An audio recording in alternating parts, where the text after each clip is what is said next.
नमस्कार, दिल्ली के दंगल में आप सभी का बहुत स्वागत है। मैं हूं आपके साथ दीपिका ओझा।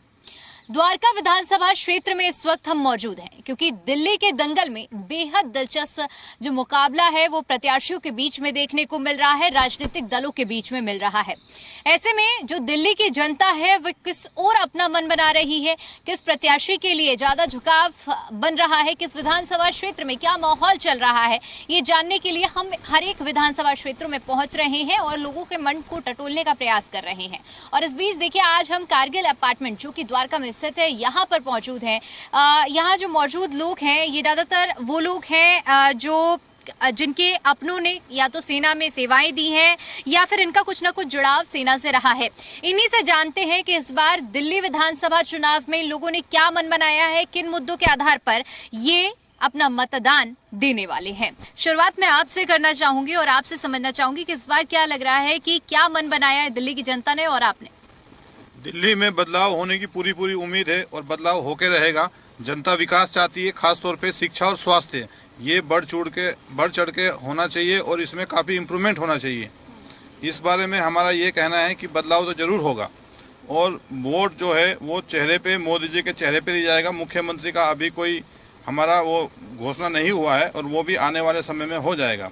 तो हमारा यही कहना है कि हम भारी बहुमतों से जीत रहे हैं और दिल्ली में बीजेपी सरकार पूर्ण बहुमत से सरकार बना दी है। आपने क्या मन बनाया? हमें मन बनाया है 10 साल से दिल्ली में केजरीवाल की सरकार से पब्लिक बहुत ही परेशान हुई है। अब की बार हम सरकार चेंज करना चाहते हैं और मोदी के चेहरे पे बीजेपी को बहुत स्पष्ट बहुमत दिलाना चाहते हैं और मटियाला विधानसभा से संदीप सहराव जी को हम विजय बनाना चाहते हैं बहुत वोटों से, जिससे एजुकेशन में, हेल्थ में काफ़ी सुधार होगा और हमारे हर एक युवा बच्चों को रोजगार मिलेगा और अच्छा होगा। एक तरफ सुमेश शौकीन है, एक तरफ अभी जो इस तरह से जिक्र किया कि आम आदमी पार्टी के प्रत्याशी हैं और एक तरफ कांग्रेस है। आपका झुकाव किस ओर जा रहा है? हमारा झुकाव आम आदमी की तरफ है। उन्होंने 10 साल में शिक्षा के लिए अच्छा काम किया है और एजुकेशन और हेल्थ के लिए अच्छा काम किया है। यहाँ दिल्ली में सबसे बड़ी समस्या है कि 4-5 बॉडी है। एक तरफ डीडीए है, सेंट्रल गवर्नमेंट है, एक तरफ एनडीएमसी है, वो अलग से बॉडी है, एक तरफ एमसीडी है, वो अलग से बॉडी है, एक तरफ दिल्ली गवर्नमेंट है, अलग से बॉडी है। इन पांचों में किसी का आपस में समन्वय नहीं है, तो इसलिए यहाँ कोई काम नहीं हो पाता। अब यहाँ हमारे काउंसलर है बीजेपी का, एमएलए है आम पार्टी का। अगर काउंसलर कोई काम करना चाहता है तो उसको एनओसी चाहिए, वहाँ से दिल्ली गवर्नमेंट एनओसी नहीं देती। अगर एमएलए काम करना चाहता है तो उसको एमसीडी की एनओसी चाहिए या दिल्ली गवर्नमेंट की एनओसी चाहिए। इसलिए कोई भी आपस में इनका टकराव है और जनता इनके टकराव में आपस में पिस रही है, जिससे लोगों को कोई भी काम सुविधाएं, सारे रोड टूटे पड़े हैं, सारी सड़कें टूटी पड़ी हैं, ना कोई सफाई होती है। आपका मानना है कि टकराव की वजह से जनता का विकास नहीं हो रहा है, आपका क्या मानना है इस मुद्दे पर? मेरा मानना, अभी जो 10-12 साल से पीछे जो सरकार चल रही थी उसका जैसा उन्होंने माहौल बनाया था जब वो आए थे, तो वैसा कोई भी काम उन्होंने किया नहीं है। मुझे ये लगता है कि अब की बार बदलाव पूरा होके रहेगा। और स्वास्थ्य के क्षेत्र में खासतौर पर मैं बताऊंगा कि स्वास्थ्य के क्षेत्र में कोई भी काम नहीं हुआ है। सब हवाई बातें हैं। जितने किसी भी सरकारी हॉस्पिटल में चले जाओ दिल्ली गवर्नमेंट वाले में, कोई काम नहीं है। मैडम, द्वारका के अंदर है क्या है, इंदिरा गांधी हॉस्पिटल है, आप चले जाओ, कोई भी वहाँ पे ना कोई वार्ड की फैसिलिटी है, ना कुछ है, ना कोई डॉक्टर है, स्पेशलाइज्ड कोई डॉक्टर नहीं है। तो मुझे नहीं लगता कि अब की बार वो आने वाले हैं। पक्का बदलाव होके रहेगा मैडम, पक्का, बिल्कुल बदलाव होगा। बदलाव होगा। आपको भी क्या ऐसा लगता है? मैं आती हूँ आपके पास, आपको क्या लगता है इस बार क्या होगा? दिल्ली में क्या मन बनाया दिल्ली की जनता ने? ऐसा है जी, 10 साल से आम आदमी पार्टी काम कर रही है। अब की बार बीजेपी को देख लेते हैं, जिता देते हैं, मौका देना है, कुछ चेंज दिखते हैं, क्या परिवर्तन लेके आते हैं। तो बीजेपी को चाहेंगे कि मौका देके जिताएं एक बार इनको। क्या मन बना कर रखा है इस बार? अभी तो आम आदमी पार्टी को देनी है। आम आदमी पार्टी क्या काम करते हैं आप? सफाई का। सफाई कर्मचारी। सफाई कर्मचारियों के लिए और चाहे हम ऑटो चालकों के लिए बात करें, आम आदमी पार्टी का बहुत दावा किया जाता है कि हम लोग बहुत बदलाव के लिए काम कर रहे हैं। कुछ दिनों पहले अरविंद केजरीवाल ने अपने आवास पर कुछ सफाई कर्मचारियों को बुलवाया भी था। तो क्या उन चीज़ों से आप प्रभावित हैं? किस तरह से मन बना रहे हैं? प्रभावित हैं, अभी देखते हैं आगे।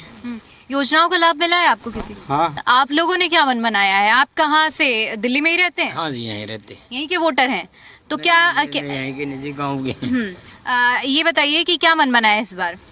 जैसे देंगे हम तो प्रदेश गले हैं, सभी के प्रदेश में करेंगे अपने जहाँ करना है। एक तरफ आम आदमी पार्टी है, एक तरफ बीजेपी, एक तरफ कांग्रेस है, किसकी तरफ झुकाव ज्यादा है? पर्ची गिरनी हाथ होती जी, कहीं भी तो होएगा तो भैया के जी उसका पलटी पड़ेगा, हम क्या करेंगे? अभी तय नहीं किया है? नहीं तय करना, गिर देंगे जब के। अच्छा, ठीक है। कुछ ऐसे वोटर भी होते हैं जो लास्ट मोमेंट पे अपना फैसला करते हैं और उन्हीं वोटर्स का मन टटोलने का प्रयास हम कर रहे हैं। आपने इस बार क्या मन बनाया है? मन मैम इस बार इतना अच्छा बना रखा है कि केजरीवाल जी जब 10 साल पहले आए थे तो उन्होंने बड़े बड़े वादे किए थे, हम ये कर देंगे वो कर देंगे, और हम जो है बसों में चलेंगे, मेट्रो में चलेंगे, 3 व्हीलर में चलेंगे, पर ऐसा कुछ भी नहीं दिखा है इन 10 सालों में। रहा उनकी काम की बातें तो आप एक बार कैमरा घुमा के देख लो, इस टाइम पे एमसीडी भी उनके पास है और दिल्ली गवर्नमेंट में है ही, कहीं कोई काम नहीं हो रहा है। गड्ढे देखो इन पार्कों में, कितनी बार इनसे शिकायत कर ली है पर कोई सुना ही नहीं है। तो इस बार हम लोगों ने मन बनाया है कि इस बार चेंज होना चाहिए। बदलाव से क्या विकास होगा? बदलाव से हो सकता है विकास हो जाए, क्योंकि इस बार जो सेंटर में है, क्योंकि केजरीवाल जी रोज लड़ते रहते हैं जी हमें काम नहीं करने देते हैं। जब उनको काम ही नहीं करने देते उनको लाना क्यों है? भाई जो आदमी काम करेगा, जिसको आगे जो है काम करने देंगे, उस आदमी को लाओ। को भी लगता है कि जो योजनाएं चलाई जा रही हैं, 10 साल में जो काम किए गए हैं वो पर्याप्त नहीं थे? मैम मैं पिछले 15 साल से दिल्ली में रह रहा हूँ। पहले तो जी न्यूज़ का थैंक्स बोलूँगा जो इस पॉइंट्स पे रीच करने की कोशिश किया। जो फ्री योजनाएं की बात कर रही है आप, लाइक फ्री एजुकेशन, मुझे नहीं लगता कि आज से 10-15 साल पहले भी कोई दिल्ली की सरकारी स्कूलों में कोई फीस लेता होगा। फ्री क्या है? मीडिया हाइप है, नथिंग इज़ फ्री। बट क्या है कि वो मीडिया में आकर के बड़े बड़े होर्डिंग्स लगा करके the people who are not educated, not literate enough, उनको एक पोस्टर दिखाया जाएगा और मत भ्रम किया जाएगा कि नहीं भाई हम तो बहुत कुछ कर रहे हैं। आप बताइए ग्राउंड पे क्या काम हुआ? आप तो पूरे दिल्ली में घूम रहे हैं, आप घूम करके देखिए। फ्री एजुकेशन सबसे बड़ा उनका है, फ्री एजुकेशन। आप फ्री एजुकेशन में दिल्ली के किसी भी सरकारी स्कूल में चले जाइए और उसका प्रोफाइल उठा के देख लीजिए आप। आज से 15 साल पहले भी बच्चों से कोई फीस नहीं ली जाती थी। क्या मुद्दे रहेंगे इस बार विधानसभा चुनाव में? मेन तो शिक्षा और स्वास्थ्य का मुद्दा रहेगा। उसके बाद जो अनएम्प्लॉयमेंट है वो बढ़ता जा रहा है, इसको वो कंट्रोल करने की वो की जाए। और जीडीपी जो है वो हमारी गिरती जा रही है, जो 8.6 थी वो आज 5.4 पर आकर रुकी है, जिससे मार्केट पूरा क्रैश हुआ पड़ा है। शेयर मार्केट में लोगों का अरबों रुपए डूब गया है, जिसके लिए हमें अपनी जीडीपी बढ़ाने की बहुत ज़रूरत है। स्थानीय मुद्दों की बात करूं, क्योंकि मटियाला विधानसभा क्षेत्र में इस वक्त हम मौजूद हैं, यहाँ के स्थानीय मुद्दे आप लोग उन पर भी थोड़ा सा जोर दें और बताएं कि ऐसे कौन से मुद्दे हैं जो आप चाहते हैं कि आपके विधायक, चाहे जिस भी पार्टी के हों, जो आपके मुद्दे हैं उन पर भी थोड़ा सा मैं चाहूंगी कि आप उनका जिक्र करें। सबसे पहले तो सफाई व्यवस्था दुरुस्त हो, जो ये नाला है इसकी सफाई दुरुस्त हो। और कहा गया है health is our real wealth. अगर स्वास्थ्य सही है और cleanness is next of god, भगवान देवत्व से बढ़कर सफाई बताई गई है, लेकिन सफाई के नाम पे खाना पूर्ति हो रही है। पार्कों का डेवलपमेंट, गड्ढे, ये सब रोडें, सड़कें, ये मूलभूत सुविधाएं जिस पे आदमी चलता है और निकलता है घर से अपना सुरक्षित वापस आने के लिए, इस पे बढ़ चढ़कर कार्य होने की जरूरत है। स्थानीय मुद्दों की अगर मैं आपसे एक बार फिर से आपसे भी पूछना चाहूंगी कि क्या आपको लगता है कि अभी तक विकास हुआ है यहाँ पर या बदलाव की जरूरत? जैसे अभी किसी ने बताया एजुकेशन के बारे में भी, सरकारी स्कूल का 73% रिजल्ट रहता है।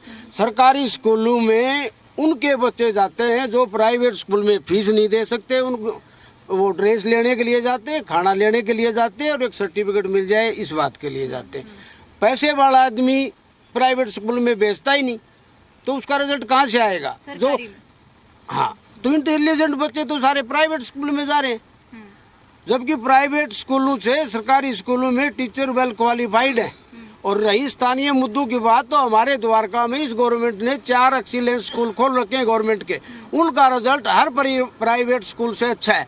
उस स्कूल में तो दूसरा आदमी अपने बच्चे को एजुकेशन दिलाना चाहता है, जो 4 एजुकेशन स्कूल हैं, एक्सीलेंस स्कूल हैं, उसमें तो किसी का एडमिशन नहीं होता और बाकी प्राइवेट में देना चाहता है। तो ये एजुकेशन का क्या कंपैरिजन करेंगे आप?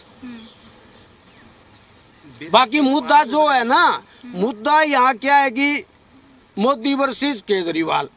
अब हमारे माननीय प्रधानमंत्री मोदी जी भी 10 साल रहे, अब बदलाव की तो लोगों ने वहाँ भी चाहा था।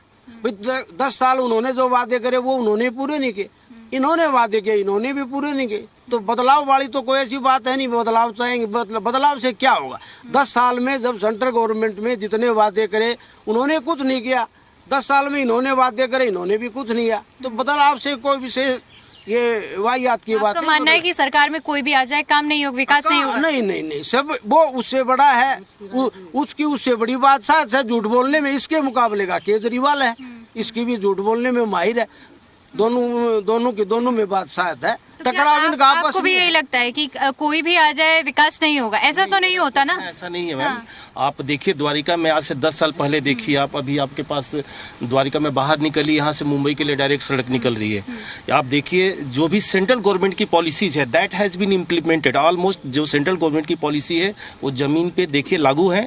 एंड जो द्वारिका से 15 साल पहले जो द्वारिका के लोग हैं उनसे पूछिए, यहाँ पे जो सेंट्रल गवर्नमेंट की पॉलिसीज है लाइक जो MCD काम हो रहे हैं, अभी पीछे MCD बीजेपी के पास थी। द्वारिका से बाद यहाँ पे अभी हमारे पास कन्वेंशन सेंटर खुला है, कौन सा क्या नाम है इसका? यशोभूमि। आप बताइए वर्ल्ड लेवल का, भारत वंदन पार्क वर्ल्ड लेवल का क्लास मीन्स आज के डेट में देखेंगे अगले 3 साल तक, अगले 3 साल तक की उसकी कन्वेंशन सेंटर की बुकिंग फुल है। तो ऐसा नहीं है, बदलाव जरूरी नहीं होता। जहाँ पे काम हो रहा है वहाँ बदलाव की जरूरत नहीं है, बदलाव वहीं पे चाहिए जहाँ पे हमें लगता है कि हमने इनको 5 साल दिया, 10 साल दिया, अब बहुत इट्स एनफ नाउ। स्थानीय समस्याओं की अगर मैं बात करूं तो यहाँ की क्या ऐसी समस्याएं हैं जिनसे आप लोग जूझ रहे हैं? चुनाव कई मापदंडों पे होता है, आदमी पार्टी की नीति क्या है और नीयत क्या है। केजरीवाल जी की नीति और नीयत को हम 10 साल से देख भी रहे हैं और झेल भी रहे हैं। आज हालात ये आ गए, आपदा जाएगी भाजपा आएगी, उसके कारण है हम द्वारका के अंदर रह रहे हैं। इसमें अधिकतर एरिया DDA का है, इसके अंदर जितनी भी सिक्योरिटी से लेकर मुद्दे आते हैं वो सेंट्रल गवर्नमेंट के अधीन दिल्ली पुलिस है। यहाँ पर आम आदमी पार्टी कभी ना विकास कराया है। इसका एक मैं बहुत बड़ा उदाहरण दे दूँ, इस सोसाइटी के अंदर ही हमारा विधायक रहता है 5 साल से, आज तक किसी ने शक्ल देखी होते बता दो। इस सोसाइटी में एक भी कार्य ना होने का कारण और भी है दिल्ली सरकार, ये केजरीवाल का जो विधायक था गुलाब सिंह यादव, इसने विकास नहीं होने दिए। नहीं तो दिल्ली के अंदर हॉर्टिकल्चर का अलग डिपार्टमेंट है, MCD का अलग है, अलग अलग डिवीजन है, सब विकास के लिए अपने अपने अलग अलग बजट आते हैं, लेकिन हमारे यहाँ विधायक जी ने लगने नहीं दिया। और द्वारका के अंदर मैं विकास की बात करूँ, शीला के समय से एक रोड की मैपिंग हुई थी, UER पार्ट 2, ना तो वो केजरीवाल ने कभी उठाना चाहा, ना केजरीवाल ने बनवाना चाहा। वो सेंट्रल गवर्नमेंट ने उस रोड को एयरपोर्ट से लेकर जहाँ पर शिव की मूर्ति है रंगपुरी में, वहाँ से लेकर और अलीपुर तक जोड़ दिया है। इसके बीच में सोनीपत को जोड़ दिया, उसके बीच में बहादुरगढ़ को भी जोड़ दिया है।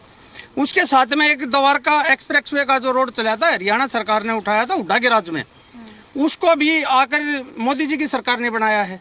हमारी दिल्ली में इतना व्हीकल बढ़ता जा रहा है जिसका समाधान नहीं हो पा रहा है। केजरीवाल के तो बस का ही नहीं है, वो तो वाक्य में एक आपदा है जो जिसको जमुना में घेर दो, डब्बों को छोड़ दो। युवा होने के नाते देखिए युवाओं पर हर एक दल का बहुत फोकस है, चाहे हम आम आदमी पार्टी पे बात करें, बीजेपी की और कांग्रेस की, घोषणाएं युवाओं को लेकर की गई हैं। ऐसे में दिल्ली का युवा क्या सोचता है ये भी समझते हैं, तो आप लोगों का क्या मानना है कि इस बार किसकी किस्मत चमकने वाली है?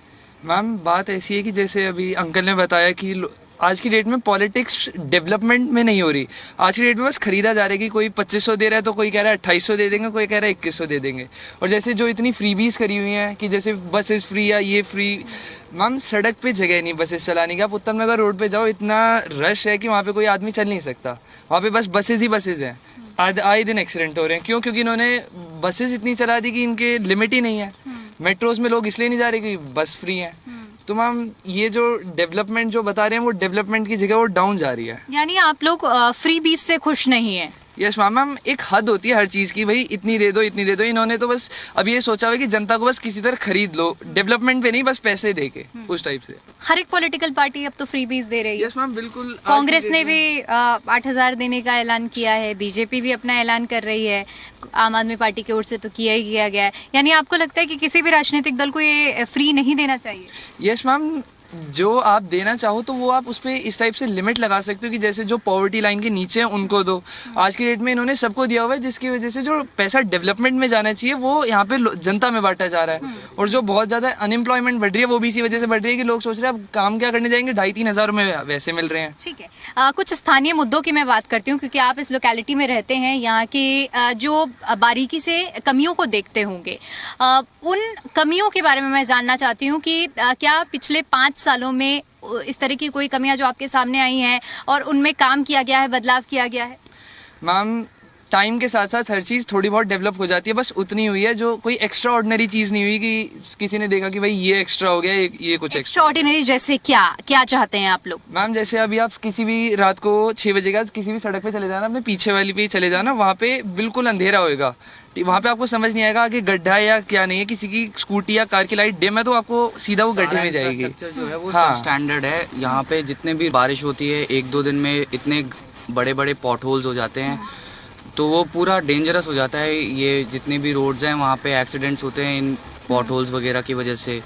और वैसे भी जो आम आदमी पार्टी का स्टार्ट करने का विजन था वो ख़त्म हो चुका है, क्योंकि सिर्फ अरविंद केजरीवाल जी के अलावा जितने भी लोगों ने आम आदमी पार्टी स्टार्ट की थी वो पूरी उनकी लीडरशिप गिर चुकी है। तो अब आम आदमी पार्टी में और बाकी किसी पॉलिटिकल पार्टी में कोई मेजर डिफरेंस रहा नहीं है। बाकी रही बात वो जो फ्रीबीज वगैरह की है, तो इम्पावरिश स्टेट में तो सोशलिस्ट पॉलिसीज़ लानी ज़रूरी तो होती हैं, बट क्या कहते हैं कि यहाँ पे वो प्रॉपरली इम्प्लीमेंट नहीं हो पा रही। जैसे कि मतलब जैसे जो एक्चुअली में जिनको ये सब चीज़ों की ज़रूरत है उनमें अवेयरनेस नहीं है इन सब चीज़ों की, और काफ़ी करप्शन भी है इन सब चीज़ों में। क्योंकि यहाँ पे तो हम जैसे देखते हैं यहाँ पे कई एरिया हैं जहाँ पे काफ़ी गरीब लोग रहते हैं, उनको तो किसी टाइप का ये क्या कहते हैं स्कीम्स का कोई फ़ायदा नहीं होता। तो ये तो काफ़ी बड़ी प्रॉब्लम है यहाँ पे। और क्या कहते हैं हमारे एरिया में स्पेशली ये हमारी सोसाइटी में वाटर का काफ़ी इशू रहता है समर्स में, और बिजली की भी कभी कभार बिजली पानी की समस्या है। क्योंकि आप युवा हैं और दिल्ली का जब जिक्र होता है तो आजकल शिक्षा नीति और शिक्षा में सुधार की बात होती है। मैं आप ही लोगों से समझना चाहूँगी क्योंकि हो सकता है कि आपके कुछ फ्रेंड्स हों जो सरकारी स्कूलों में पढ़ते हों, उनसे आप लोग कभी डिस्कस करते हो, तो क्या ओपिनियन है आपका कि असलियत में दिल्ली के जो सरकारी स्कूल हैं वो कैसे हैं? मैम जो बच्चा पढ़ना चाहता है ना वो फिर कैसे भी स्कूल में पढ़ेगा, लेकिन आज की डेट में जो सरकारी स्कूल में बच्चे जा रहे हैं उनका ध्यान ही नहीं है, क्योंकि इन्होंने जो फैसिलिटीज़ वहाँ पे प्रोवाइड करी हैं वो अप टू द मार्क नहीं है। जो बेसिक एमिनिटीज़ हैं, जैसे अभी हम कुछ सर्वे के लिए हम ये द्वारका का जो गवर्नमेंट स्कूल है उसमें गए थे, वहाँ पे बाथरूम टूटे हुए हैं, वॉश बेसिन्स नहीं है, क्लासेस के अंदर कीड़े मकोड़े घूम रहे हैं, सफाई बिल्कुल नहीं है। तो मैम वो जो केजरीवाल ने जो कहा है कि हमने स्कूल बना दिए, वो कुछ लिमिटेड स्कूल्स बनाए हैं, और हर भी जो उनका प्रोपेगेंडा आता है वो उसमें बस वही दिखा देते हैं कि हमने 5 या 10 स्कूल बना दिए, और जो और 500 स्कूल बचे वो वैसे जो हालत थी वही है। स्कूल पहले से इम्प्रूव तो हुए हैं पर वो अभी भी सब स्टैंडर्ड है, ये तो मैं अग्री करूँगा। हाइजीन का इशू है वहाँ पे, जब भी हम एक्चुअली कोई एग्ज़ाम देने जाते हैं, गवर्नमेंट एग्ज़ाम देने जाते हैं, तो हाइजीन का तो इशू रहता है। जैसे आपने कहा कि स्कूल बदले तो हैं लेकिन उतने नहीं है ना, यही कहना चाह रहे हैं आप? तो अगले 5 साल अगर उनको मौका मिलता है तो क्या मानते हैं कि कुछ बदलाव हो सकता है? 5 साल मौका देने का तो ये एक्चुअली रीज़न क्या है, मैं जो सोचता हूँ कि 10 years are more than enough to actually work on this thing. और क्या कहते हैं कि अब बीजेपी जो है वो उनको भी मौका मिलना चाहिए, क्योंकि अब 10 years में एंटी इनकम्बेंसी भी एक फैक्टर होता है, तो दूसरे पार्टी को भी मौका देके पब्लिक को ओपिनियन मिलता है कि मतलब उनका एक वे ऑफ थिंकिंग से उनको पता चलता है कि क्या कहते हैं ये कोई और पार्टी बेटर है कि नहीं है, तो उसके लिए चांस तो मिलना ज़रूरी है। इस बार जो हम मटियाला विधानसभा के स्थानीय मुद्दों की अगर हम बात करें तो क्या लगता है कि मौजूदा विधायक ने आप लोगों की उम्मीदों पर खरा उतरने वाला काम किया है या नहीं? देखिए, इलेक्शन 2 तरह के होते हैं, एक एमपी का इलेक्शन, एक एमएलए का इलेक्शन। जब एमपी का इलेक्शन होता है तो उसमें देश बनाने की बात होती है, और ये जो इलेक्शन है वो एमएलए का इलेक्शन है। एमएलए के इलेक्शन में हमेशा कैंडिडेट को देखा जाता है कि कैंडिडेट कौन बढ़िया है, और ख़ास करके जो गवर्नमेंट की योजनाएं हैं उस पर देखी जाती है। बेसिकली आदमी की ज़रूरतें क्या है, उनको अच्छी शिक्षा मिले, उनको अच्छा हेल्थ मिले, बिजली मिले, पानी मिले। तो ये जो माने जो अगर हम बात करें लोकल मुद्दे हैं तो इसमें गवर्नमेंट ने बहुत बढ़िया काम किया है। मेरा खुद का बेटा स्टेट गवर्नमेंट ने बहुत बढ़िया काम किया है। मेरा खुद का बेटा है, पहले प्राइवेट स्कूल में पढ़ता था, अब वो सरकारी स्कूल में पढ़ता है। द्वारका सेक्टर 22 में सरकारी स्कूल है, स्कूल ऑफ एक्सीलेंस, उसमें पढ़ता है। तो जो यहाँ की जनता है द्वारका की, खास करके एलीट क्लास की जनता है, तो उनको पता होता है कि किधर वोट देना है। अगर ये एमपी के इलेक्शन होती है तो वन साइडेड एमपी के इलेक्शन में आपको पता ही है मोदी जी को चुनना होता है, और जब स्टेट की इलेक्शन होता है तो उसमें आपको पता ही है कि केजरीवाल जी को चुनना है, क्योंकि उनसे बेहतर नेता लोकल लेवल पे कोई है ही नहीं। और अच्छा, लेकिन जैसे आपने स्कूल ऑफ एक्सीलेंस का जिक्र किया है, तो विपक्ष का कहना है कि 2-4 स्कूलों में रंगाई पोताई कर दी और इसको शिक्षा मॉडल बता रहे हैं केजरीवाल। लेकिन आपने खुद अनुभव किया है, मैं आपका एक्सपीरियंस जानना चाहूंगी कि इन 10 सालों में क्या असल में शिक्षा के क्षेत्र में बदलाव जो आम आदमी पार्टी दावा करती है वो हुआ है या नहीं? देखिए, मैं आपको जो सेक्टर 22 में स्कूल है, सेक्टर 22 में पहले से स्कूल था already, coed senior secondary school. ये स्कूल है, इसकी शिलान्यास 2015 में रखी गई थी और 2017 में बन के रेडी हो गई थी और 2017 में पहली बैच आई थी। तो ये स्कूल पुराना नहीं है, ये बिल्कुल नया। इसी गवर्नमेंट ने शिलान्यास भी रखी, नींव भी रखी और बन के भी तैयार हो गया और 2017 से एडमिशन भी शुरू हो गया, जो कि पहला एडमिशन मैंने अपने बच्चे को प्राइवेट से निकाल के इस सरकारी में कराया है। तो जो हम बात करें एजुकेशन में, तो दिल्ली गवर्नमेंट ने एजुकेशन में बहुत बढ़िया काम किया है, हेल्थ में बहुत बढ़िया काम किया है। हमारे बगल में इंदिरा गांधी हॉस्पिटल है, हमारे घर के बगल में मोहल्ला क्लिनिक है, और पानी। मोहल्ला क्लिनिकों की स्थिति कैसी? हाँ, मोहल्ला क्लिनिक की स्थिति बहुत बढ़िया है। मुझे भी कभी अगर सर्दी जुकाम या कुछ प्रॉब्लम होती है या कुछ टेस्ट करवाना होता है, हम मोहल्ला क्लिनिक में जाते हैं और वर्ल्ड के नंबर 1 लैब से, जो SRL लैब था अब कुछ और नाम से हो गया है, वहाँ से हमारी टेस्ट होके आती है और अगले दिन ऑनलाइन रिपोर्ट आ जाती है। संतुष्ट हैं आप? काफी सरकार पर्याप्त कदम उठाए हैं। देखिए, समझने वाली बात है कि दिल्ली में 2 तरह से सरकार है, एक केंद्र सरकार और एक राज्य सरकार। पेशे से मैं आचार्य हूँ, ज्योतिष का काम करता हूँ, लोगों से मैं जुड़ा हुआ हूँ। यहाँ के जो स्थानीय मुद्दे हैं, बीजेपी वाले लोग गुमराह कर रहे हैं लोगों को। अब MBBS डॉक्टरों की कुछ टीम है, वो हमारे पास आते हैं और बताते हैं कि आचार्य जी, जब से मोहल्ला क्लिनिक खुल गया है, जो हमारे पास डेली लोग 100 आते थे, अब वो हो गया 20 और 15। ये एक सच्चाई बता रहा हूँ मैं आपको। एक बीटेक इंजीनियर से बेहतर मुख्यमंत्री कौन हो सकता है? बीजेपी के लोग कैसे गलत बात लोगों में प्रचार करते हैं, ध्यान से सुनिए। अगर हम लोगों को बिजली दे रहे हैं 200 यूनिट फ्री, 400 यूनिट आधा, महिलाओं को बस में फ्री, तो हम रेवड़ी बांट रहे हैं। जबकि बीजेपी लेकर के आए तो वो हो गया जन कल्याण योजना। ये कहाँ का न्याय है? क्या द्वारका की जनता बेवकूफ़ हैं? सब समझदार है, पढ़े लिखे हैं। जब MP का चुनाव होता है तो एक तरफा हम 7 सीट बीजेपी को देते हैं, लेकिन केजरीवाल से बेहतर मुख्यमंत्री दिल्ली के लिए कोई नहीं है, कोई नहीं है, कोई नहीं। मतलब अभी तक आप लोग विकल्प नहीं तराश पाए? बिल्कुल नहीं जी। अच्छा, आपने कहा आप आचार्य हैं, तो आपकी गणित क्या कहती है इस बार के विधानसभा चुनाव में? हमारी कैलकुलेशन है कि कम से कम 55 सीट आम आदमी पार्टी।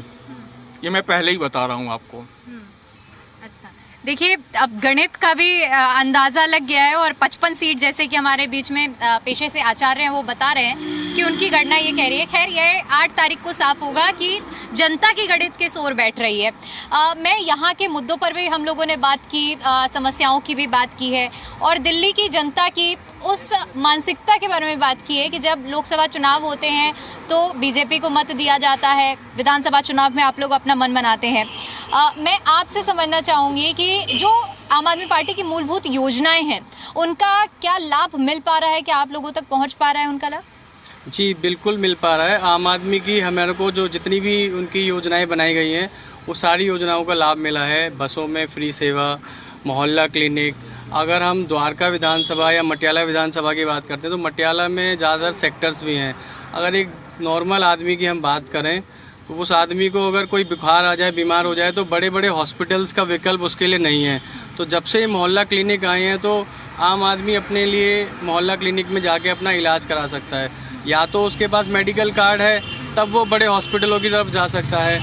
और बाकी मैं कहूँ, मेरे युवा जैसे लोग जो चाहते हैं, हम तो चाहते हैं कि विपक्ष मजबूत रहना चाहिए। एक तरफा हम अगर किसी को हम सेंटर भी दे दें, हम स्टेट भी दे दें, तो हमारी समस्याएं कोई सुनेगा नहीं, ना प्रशासन सुनेगा, ना कोई सरकार सुनेगी। आज दिल्ली में केजरीवाल है और पिछले 10 सालों से हैं। तो बीजेपी को अगर मान लीजिए भारत में 28 राज्य हैं, 29 राज्य हैं, तो दिल्ली क्यों चाहिए? उनको सिर्फ सीट चाहिए, काम वो करना ही नहीं चाहते। वो जो हम केजरीवाल ने जो सुविधाएं बनाई हैं उन्हीं को कह रहे हैं हम भी लागू रखेंगे। अभी तक चुनाव से पहले वो कह रहे थे कि ये सुविधाएं हम बंद कर देंगे। अगर केजरीवाल जी बहनों को 2100 रुपये दे रहे हैं तो बीजेपी कह रही है हम 2500 रुपये देंगे। इसका मतलब तो सिर्फ ये हो गया कि हमें सीट चाहिए, काम हम किसी का नहीं। वो कहते हैं ना कि इससे पहले भी हमने कई राज्यों में दी है योजना का लाभ। तो वो आप उन राज्यों में जाकर देखिए ना एक बार, क्या उनके स्थानीय और बहुत छोटा सा सवाल मेरा आपसे कि दिल्ली का युवा किस ओर जाएगा? दिल्ली का युवा केजरीवाल जी को समर्थन करेगा और स्थानीय एमएलए हमारे सुमेश शौकीन जी को करेंगे हम लोग। मटियाला विधानसभा में इस वक्त हम मौजूद हैं जहां पर लोगों ने अपने अपने मुद्दे रखे हैं, अपनी अपनी राय रखी है कि किन मुद्दों के आधार पर इस बार इस विधानसभा क्षेत्र की जनता अपने प्रत्याशी को चुनने वाली है और किसको विधायक बनाकर दिल्ली की सरकार में एक भागीदारी देने वाली है और दिल्ली के मुख्यमंत्री की और दिल्ली के पद की कुर्सी में कौन बैठेगा ये फैसला 8 फरवरी को हमारे सामने होगा। लेकिन अपने अपने मतों को लेकर दिल्ली की जनता फिलहाल अपना मन बना चुकी है। कैमरा पर्सन मनोज के साथ मैं दीपिका ओझा, दिल्ली।